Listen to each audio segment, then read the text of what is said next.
ប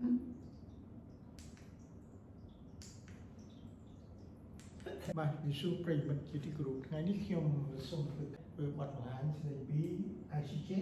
គឺតុលាការយុត្តិធម៌អន្តរជាតិ International Court of Justice តើតុលាការនេះជាស្ថាប័នដូចនេះបាទអញ្ចឹងដើម្បីអស់លោកស្រី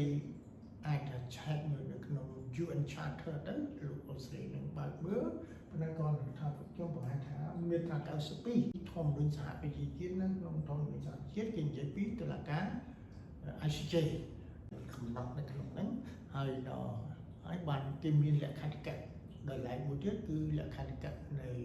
តុលាការយុត្តិធម៌អន្តរជាតិហ្នឹងគឺបទបង្ហាញថ្ងៃនេះគឺចង់បង្ហាញថាតើស្ថាប័ន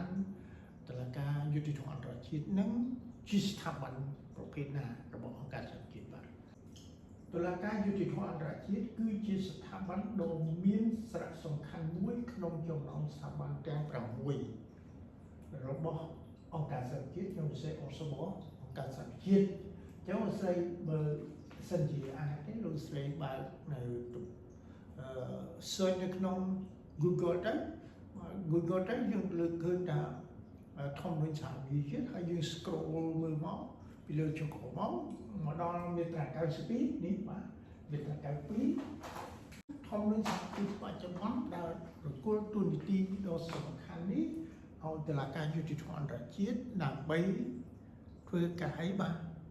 ជំនុំរះលើវិវាទប្រទេសនិងប្រទេស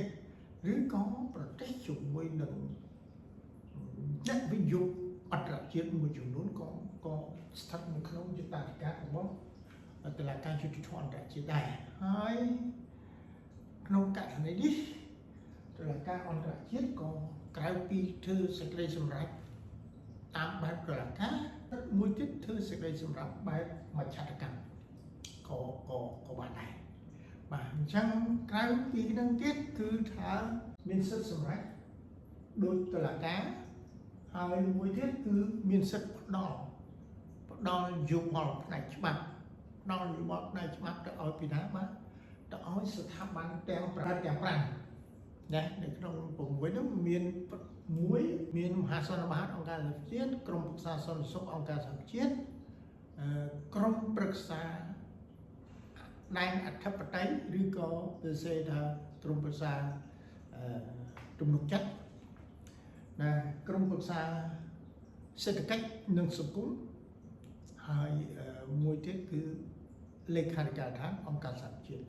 ហើយដោយសារថាពេលវេលាយើងបានទីបញ្ចប់ខ្ញុំសូមគោរពថ្លែងអំណរគុណអរស្រីនីកញ្ញាដែលតាមដានស្ដាប់យកចិត្តទុកដាក់នៅคลิปវីដេអូរបស់ខ្ញុំហើយបើសិនជាអរស្រីមានចម្ងល់អាចជួយ comment នៅហ្នឹងហើយអាចនឹងខ្ញុំនឹងចេញជាភៅក្នុងពេលចាប់ខាងមុខដើម្បីអរស្រីអាចយកទៅអានដើម្បីជាប្រយោជន៍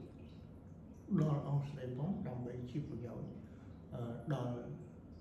ប្រទេសយើងផងដែលសប្តាហ៍កំពុងតែប្រឈមនឹងវិបត្តិជាមួយប្រទេសថៃបាទហើយសូមគោរពថ្លែងអំណរគុណអរស្រីនិងសូមគោរពជូនពរអរស្រីមានសុខភាពល្អសំណាងល្អ